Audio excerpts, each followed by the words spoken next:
നമസ്കാരം. ചിക്കൻ ടിവിയിലേക്ക് എല്ലാ മാന്യ പ്രേക്ഷകർക്കും സ്വാഗതം.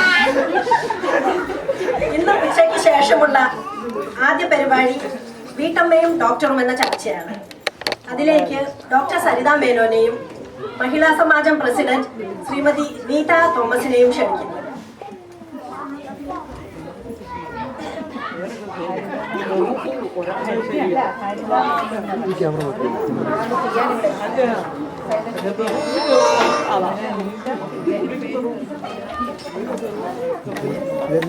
മൈക്കോട്ടല്ലോ പിന്നെ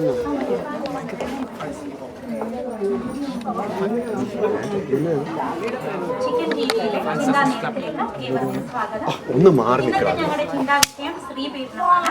സ്ത്രീ പീഡനത്തെ കുറിച്ച് സംസാരിക്കാൻ എത്തിയിരിക്കുന്നത് മഹിളാ സമാജം പ്രസിഡന്റ് മിസസ് നിത തോമസ് ആണ്. മിസസ് നിത തോമസിന് പ്രേക്ഷകരുടെ പേരിലും എന്റെ സ്വന്തം പേരിലും മാഡം, ഞങ്ങൾക്ക് കിട്ടിയ റിപ്പോർട്ടിന് പ്രകാരം ഇന്ന് കേരളത്തിൽ സ്ത്രീകൾ ഏറ്റവും കൂടുതൽ അനുഭവിക്കുന്നത് പുരുഷന്മാരിൽ നിന്നുമുള്ള പീഡനമാണ്. ഈ പീഡനത്തിനെ കുറിച്ച് മഹിളാ സമാജം പ്രസിഡന്റ് എന്ന നിലയ്ക്ക് മാഡത്തിന്റെ അഭിപ്രായം എന്താണ്? എന്റെ ഡോക്ടറെ, ഈ റിപ്പോർട്ടൊക്കെ തെറ്റാട്ടോ. തൃശ്ശൂര് പടിഞ്ഞാറേക്കോട്ടാന്ന് പറഞ്ഞിട്ടൊരു സ്ഥലമുണ്ട്. അവിടെ ഉണ്ടല്ലോ ഭയങ്കര ഫേമസാ. എന്തിനാ? വട്ടാശുപത്രിക്ക്. എന്നാൽ കിഴക്കേക്കോട്ടാന്ന് പറഞ്ഞൊരു സ്ഥലമുണ്ട്. കേടികളുടെ സെന്ററാ. ഒരു വാക്ക് പറഞ്ഞ രണ്ടാം വാക്ക് പറഞ്ഞ അടിയാ. ആജാതി സാധനങ്ങളുടെ ഇടയിലാണ് ഞങ്ങള് ജീവിക്കുന്നതേ. എന്തുകൊണ്ട് നമുക്ക് ഈ ഭർത്താക്കന്മാരെ ഒരു ചികിത്സയിലൂടെയോ അല്ലെങ്കിൽ ഒരു ധ്യാന കേന്ദ്രത്തിലോ അയച്ച് എന്തുകൊണ്ട് നമുക്ക് അവരെ ശരിയാക്കി എടുത്തുകൂടാ? അത് മഹിളാ സമാജം ശ്രമിച്ചായിരുന്നു. എന്തുകൊണ്ടാണ് ഈ ഡോക്ടർ പറയണത്? ധ്യാന മന്ദിരത്തിലാ. കഴിഞ്ഞ വർഷം 4 പേര് ധ്യാന മന്ദിരത്തിൽ വിട്ടിട്ടേ അവരവിടെ ചെന്ന് കള്ളുകുടിക്കാൻ കാശിട്ടാഞ്ഞിട്ടേ വാറ്റി കുടിച്ചവരാ സാധനങ്ങള്. അപ്പൊ മഹിളാ സമാജത്തിന്റെ അടുത്ത നടപടികൾ എന്തൊക്കെയാണ്? അതെ, പല സമാജങ്ങളും സാമ്പത്തിക സ്വയപര്യാപ്തത സ്ത്രീകൾക്ക് ഉണ്ടാകാൻ വേണ്ടിയിട്ട് മുറുക്ക്, പച്ചക്കറി എന്നീ സാധനങ്ങൾ വിറ്റ് കാശുണ്ടാക്കുന്ന ഒരു പരിപാടിയുണ്ട്. എന്നാൽ ഞങ്ങളുടെ സമാജം അങ്ങനെയല്ല ചെയ്യണേ. ഞങ്ങളെ കരാട്ടെ കോഴ്സ് കൊടുക്കുന്നത്.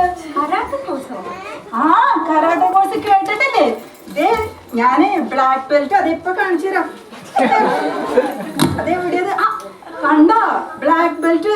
അതെ, ഞങ്ങളുടെ സമാജത്തിലെ പല സ്ത്രീകളുടെയും തല്ലുകൊണ്ട് കേട്ടോ ഭർത്താക്കന്മാർ ആശുപത്രി കയറി ഇറങ്ങുന്നു. ഇതുപോലെ സ്ത്രീകൾ പുരുഷന്മാരുടെ ഒപ്പം എത്തി നിൽക്കാനായിട്ട്. കൊള്ളാം. ഇന്നത്തെ ഞങ്ങളുടെ ചിന്താവിഷയം സ്ത്രീ പീഡനമായിരുന്നു. പക്ഷേ മഹിളാ സമാജം പ്രസിഡന്റ് അധികം സംസാരിച്ചത് പുരുഷ പീഡനത്തെ കുറിച്ചാണ്. എന്തായാലും ഈ ചർച്ച ഇവിടെ അവസാനിക്കുന്നില്ല. വീണ്ടും ഇതേ സമയം ഇതേ നേരം കാണും വരെ നന്ദി, നമസ്കാരം. പരിപാടിയിൽ പങ്കെടുത്ത ഡോക്ടർ സരിതയ്ക്കും മഹിളാ സമാജം പ്രസിഡന്റിനും നന്ദി. അടുത്ത പരിപാടിയായ ന്യൂസ് ടൈമിലേക്ക് കടക്കുന്നതിന് മുമ്പ് ഒരു ചെറിയ ഇടവേള, ഒരു ഷോർട്ട് ബ്രേക്ക്.